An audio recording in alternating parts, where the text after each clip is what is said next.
네, 안녕하세요. 예스맨입니다. 항상 구독과 좋아요는 이 영상을 유지하고 만드는데 아주 큰 힘이 되고요. 그리고 영상 속도는 1.25배를 추천드리는 바입니다. 해당 영상 녹화된 시점이 약간 좀 늦어지기 때문에 이 점은 좀 양해 부탁드리겠고요. 이번에도 어떠한 이슈와 그리고 다음 달에 있는 스케줄 부분에 대해서 언급을 좀 많이 해드리도록 하겠습니다. 네, 보게 되면 3천만 원에 거의 근접한 부분이 발생을 하고 있고요. 누군가는 계속 반대론자들은 계속 비트는 스캠이다, 문제가 있다, 이런 이야기를 해도 꿋꿋하게 이겨내면서 가격은 계속 높아지고 있는 실정입니다. 이럴 때 우리에 대한 대응 방법은 어떻게 나올까요? 초보자도 쉽게 이야기를 제가 매번 하는 부분이 있죠. 이번 3월 전에 분명히 한 번에 대한 조정이 이 3개월 안에 분명히 있을 것으로 저는 보여집니다. 그렇기 때문에 왜냐? 한 번도 쉬지 않고 올라왔기 때문에 이제 3개월 동안은 그렇기 때문에 언제든지 조정이 나와도 이상하지 않는 구간이고 이 흐름에 있었을 때도 또 공포감이 온다라고 해도 그거에 또 같이 그 추세에 흘러가듯이 또 매도하면 안 되고 더 모아가야 되겠죠. 모아갈 만한 근거치는 무엇이냐면 피터와 이더는 SEC가 건들 부분이 없습니다. 이제는 네 없어요. 그게 팩트이고요. 그렇잖아요. 그래서 항상 눌릴 때마다 어떠한 전략, 내가 비트를 갖고 있지 않으면 비트를 모아가는 전략을 좀 가져가셨으면 제발 가져가셨으면 좋겠습니다. 여기에 수익성이 좀 나오지 생각보다 저조하다라고 해도 비트를 좀 들고 있어야 돼요. 그 점은 좀 알고 계셨으면 좋겠고요. 또한 내 알트는 언제 갈 거냐에 대해서 상당히 또 궁금해 하시는 분들이 있을 겁니다. 보게 되면 2017년도 대비를 또 비교를 안 할래 안 할 수가 없게 되겠는데요. 그때도 마찬가지로 뭐 대표적으로 여기서도 보게 되면 XRP나 뭐 퀀텀이나 뭐 그런 거 위주로 만약에 이 추이를 본다라고 하면 어떤 흐름이 있었냐면 고만고만했어요. 이렇게 고만고만 하다가 한 방 슝 나왔죠. 퀀텀도 마찬가지로 그런 형태를 많이 보여주었습니다. 어떻게 보여줬냐면 이게 이제 인터넷 속도가 안 나오니까 좀 양해 부탁드리겠고요. 여기에서도 보이지가 않는데 네, 좀 빨리 좀 보여주지. 제가 이렇게 안 좋은 환경에서도 영상을 찍고 있습니다. 진짜 부지런하게. 네. 보게 되면은 대부분 2017년도 때 불장일 때도 거의 4개월에서 5개월 이상 약간씩 등락폭은 있긴 했지만 거의 횡보 구간을 많이 보여줬어요. 그러니까 제가 얘기하고 싶은 거는 비트가 그만큼 많이 가져야 된다. 자체 기술력으로 가는 것보다는 오히려 비트가 더 올라가고 그거에 따른 트랜잭션 수수료 비중이 높아지는 그 시점에 분명히 스위칭이 많이 될 것이다. 그거의 촉도는 BTC 마켓을 좀 체킹을 하고 그 마켓을 보는 부분은 도미넌스와 직결되는 구간이기 때문에 그걸 적절히 이용을 해보자 라고도 이야기를 많이 했습니다. 그러니 왜 내 건 안 가지? 왜 내 건 안 갈까? 라고 해서 계속 그러지 마시고 현 시점 비트가 많이 갔으니 조금만 더 존버를 하셔서 보셨으면 좋겠습니다. 그래서 나는 내 전략이 내년 전략이 알트에서 승부를 보겠다라는 사람들은 약간의 리스크 부분을 좀 감안해 두시면서 알트에 조금 더 비중을 더 실으시고 나는 조금 덜 먹고 싶다라고 하시는 분들은 뭐 비트나 이더 위주로 또 해보시는 전략도 나쁘진 않을 것 같습니다. 그래서 저는 그렇게 이야기를 좀 드리고 싶어요. 네, 드리고 싶습니다. 그러하고요. 그리고 또 매번 이야기를 했지만 비트가 가면 쉽게 이야기를 하면 비트의 트랜잭션 수수료가 많이 높아지면 BK를 안 갈래 안 갈 수가 없는 구도입니다. 그 점을 좀 기억을 해 두셨으면 좋겠고요. 그 다음으로 이제 설명을 드리는 부분은 9월 이후 대형 신규 투자자가 115억 달러 비트코인을 매수를 했다라고 되어져 있습니다.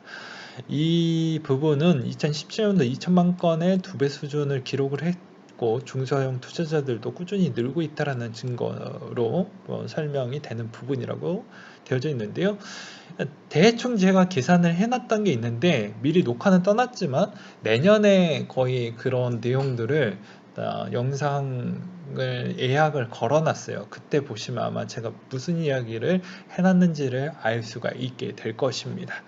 일단 평단 자체가 거의 대부분 어떻게 되어져 있냐면요. 최근에 이제 기관들이나 뭐 그런 측면에 대해서 보게 되면은 이렇게 원화로 보면 안 되니까 요걸로 한번 보도록 하겠습니다. 보게 되면 평단 자체가 거의 1000만원 초반에서 1700 사이 정도라고 보시면 돼요. 그러니까 당연히 여기에 있는 기관들의 목소리가 더 커지겠죠. 예, 무조건 매집한 쪽은 목소리를 더 좋게 이야기할 수밖에 없습니다. 제가 저번에 이야기를 했지만 공개적으로 사서 언론 플레이를 하는 자도 있겠지만 비공개적으로 들고 있다가 나중에 밝혀지는 사례가 훨씬 더 많습니다. 그건 2017년도 JP모건 회장이 우리 가지고 장난질 많이 쳤던 거를 기억을 해두시면 아시겠죠. 그래서 항상 약간의 간파 스타급에 있는 금융 관계자이신 분들은 항상 이중적인 잣대를 좀 보시면서 보실 필요성이 있다라는 설명을 좀 드리고 싶고요. 평단이 높기 때문에 여기에서 더 만약에 조정이 나온다고 해도 그렇게 깊이 있는 조정이 나오기에는 어렵습니다. 이 기관들에 대한 물량은 한동안 여기에서 더 많은 수익을 좀 보고 그리고 기간적인 부분을 단타를 치기 위한 목적이 아니다라는 점을 명백히 기억을 해두셨으면 좋겠어요. 그리고 터키 중앙은행 총재가 2021년도 디지털화폐 시범 운용을 목표로 두겠다라는 이야기를 했습니다. 그러면서 보게 되면 21년도 때 왜 이걸 하려고 하냐라는 게 궁금해지겠죠. 터키의 환율을 보게 되면 2008년도 때부터 미친 듯이 떨어지고 있습니다. 예, 그리고 금리가 아주 미쳤죠. 예, 미쳤습니다. 여기는 그냥 제가 이야기를 하지 않아도 미쳤어요. 예, 미쳤습니다. 그러니까 이렇게 불확실성이 많으니 빠르게 전향을 시켜서라도 본인의 환율 부분을 좀 안정시키려고 하는 전략을 좀 가져가려고 하는 거 아니겠냐 이런 생각이 좀 들기도 했고요. 그리고 비트코인 시총 기준 비자를 추월하고 있다. 조만간에 테슬라를 제끼고 하는 날이 멀지 않았죠. 네. 그런 측면을 좀 보실 필요성이 있게 되겠고요. 그 다음으로 또 보게 되면은 또 이런 내용이 나온 게 있어요. 예, 제드 맥켈럽 정기적인 XRP 판매를 중단을 했다라고 나온 게 있는데 온체인에 따르면 12월 23일 기준으로 마지막 판매가 이루어졌고 그 이후에는 판매된 게 별로 아예 없다. 그래서 그것을 추정으로 본 것 같은데 아마 이분의 주장은 아무래도 이제 이번 사태로 인해서 더 가격이 훼손되는 걸 좀 방지하고자 해서 그런 거 아니겠냐라는 주장을 꺼내는 것 같습니다. 근데 제드는 이때까지 제가 매번 체킹을 해본 결과 지갑을 확인을 해서 체킹을 해보는 결과 진짜 많이 하락을 했었을 때 일시적으로 잠깐은 판매를 좀 덜하게 해요. 근데도 진짜 최악의 2018년 최악의 순간에서 그딴 거 없습니다. 애 같은 경우에는 그딴 게 없어요. 단지 파는 그 비중이 조금 줄여서 파는 경우는 있었어도 아예 중단을 했던 적은 약간씩 그 시점을 조금 늦게 파는 경우는 있었지만 아예 중단했던 부분은 뭐라고 해야 될까? 일시적으로 좀 중단했던 그 기간을 좀 자기 나름대로 설정을 해놓고 파는 것 같습니다. 그래서 이게 롱런으로 중단이 된다. 이렇게 보진 않으셨으면 좋겠어요. 왜냐? 제가 2018년도 때부터 계속 체킹을 했기 때문이죠. 지금도 체킹을 하고 있는 실정이고요. 그 다음으로 이오스에 대한 소식을 한번 갖고 와봤습니다. 네, 2021년도 이오스는 어떻게 될까요? 네, 1분기 때 좋은 이야기를 갖고 올 것이다. 보이스에 대한 소식, 그리고 블록원 자원에 대한 제안을 통해서 무언가를 보여줄 것이다. 그리고 블록원 내 블록 파일을 통해 가지고 여러 가지 파이낸셜 기반의 서비스를 할 것이다. 라는 부분입니다. 그래서 블로건이 이때까지 아무것도 하지 않았다라는 질타를 이번 부분으로 어느 정도 해결을 할 것으로 보여지고, 이때까지 시총이 가장 높게 있었던 이오스 부분에 쌍욕을 했던 사람들도 되게 많이 있지만, 과연 내년에 블로건이 좀 약간의 움직임을 통해서 분명히 또 선물의 방향성이 또 많이 움직여 주게 되면 또 가격에 또 변화를 또 주지 않을까요? 이런 생각을 해볼 수가 있겠고요. 그리고 SEC 부분에 대한 이오스 퍼블릭 부분은 문제가 되지 않습니다. 왜냐? 벌금으로 이미 내버렸기 때문이죠. 그래서 더 이상 딴지 걸 건 없다라는 거를 짧게 이야기를 드리는 부분이고요. 그리고 뭐 나머지 5번, 6번째는 제가 시간 관계상 정지를 해놓고 그냥 따로 보셨으면 좋겠습니다. 그 다음에 전 나스닥 회장이 이런 이야기를 했습니다. 이더리움, 리플 끝까지 생존하게 될 것이다 라는 이야기를 남겼는데요. 이분이 왜 그런 이야기를 했냐, 이 기술적 솔루션이 선도할 수 있는 것은 언젠간 살아남게 되면 그게 엄청나게 혁신적으로 발전할 것이다 라는 이야기를 꺼낸 거예요. 그러니까 이 진통에 있어서 어떻게 해서든 해결이 되면은 이런 기업들은 엄청난 평가를 받을 것이다라는 이야기인 것이지, 무조건 살아남는다 이런 의미로 이야기를 하진 않았어요. 그래서 이 과정을 어떻게 극복을 못하면 다른 평가가 나올 것이고, 극복을 하게 되면은 그렇겠죠. 그렇게 좀 보셨으면 좋겠습니다. 그 다음으로 보게 되면은 마이크로 스트래티지가 21일 기준으로 29,046개로 미 전부보다 물량이 많다라고 되어져 있어요. 네, 올해만 4번째 매입인데 평단이 좀 많이 높아진 건 사실입니다. 그래도 수익권이에요. 왜냐? 지금 3천만 원에 근접이 되어져 있으니 주주들은 뭐라고 깔 수가 없습니다. 예, 스퀘어 많이 샀죠. 페이팔 보이지 않게 샀죠. 나머지 뭐 하버드 재단이나 이런 쪽도 그 전에 많이 사놨던 게 있죠. 엄청난 수익을 많이 냈었을 거라고 봅니다. 근데 마이크로 스트래티지에 대한 신의 한 수죠.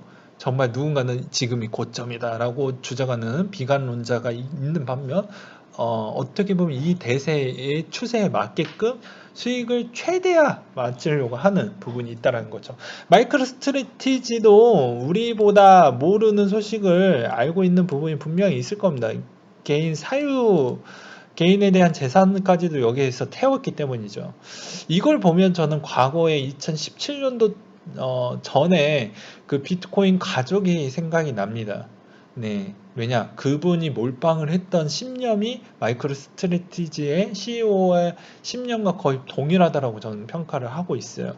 그래서 이분의 평단이 높기 때문에 이분이 물량을 털기 전 때까지는 그대로 내버려 두셔라 라고 저는 말씀을 드리고 싶습니다. 그 다음으로 이제 코인 스케줄 부분을 좀 보도록 하겠는데요.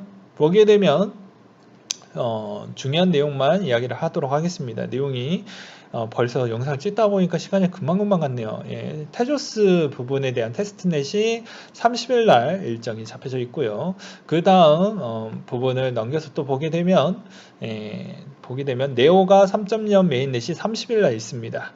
네, 그리고 퀀텀에 대한 뭐 소식이 31일 날 있다라는 거. 그리고 퀀텀은 반감기가 있어요.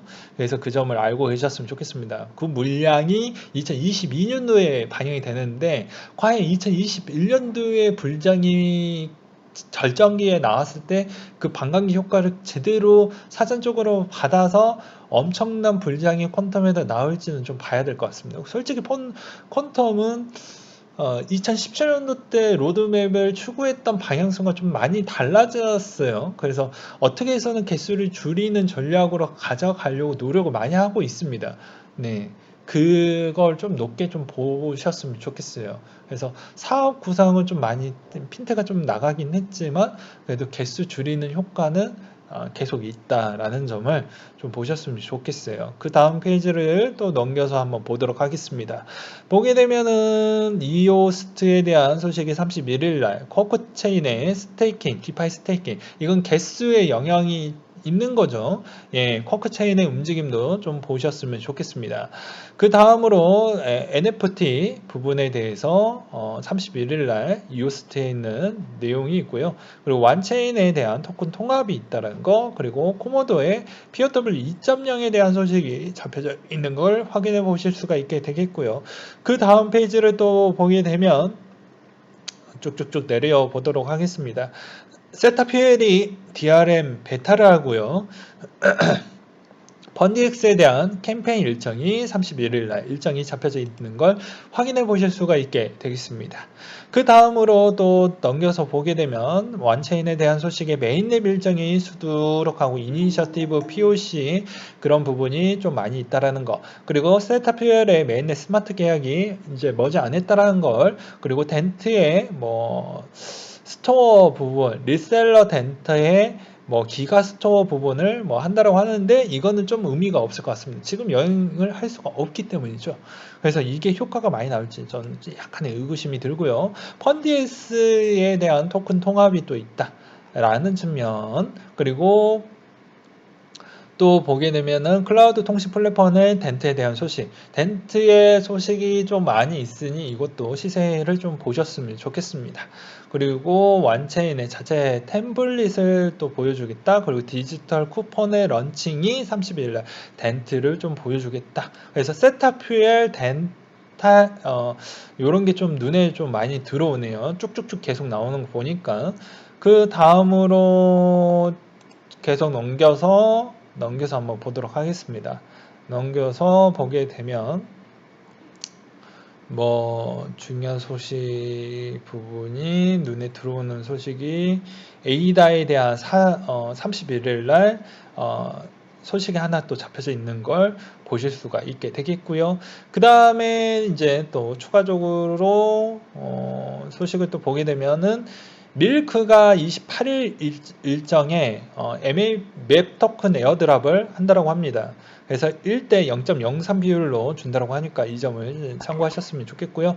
빗썸은 추후 공지, 업비트는 29일 이후에 나온다는 점 기억을 해두셨으면 좋겠고, 예정사항이기 때문에 꼭 공지사항을 한 번 더 체킹을 하셨으면 좋겠습니다. 왜 제 영상만 보고 아야 이 새끼야 이런 거 왜 일정이 또 틀렸어 이렇게 또 생각하시지 마시고 본인 돈을 제발 한 번 더 보셨으면 좋겠습니다.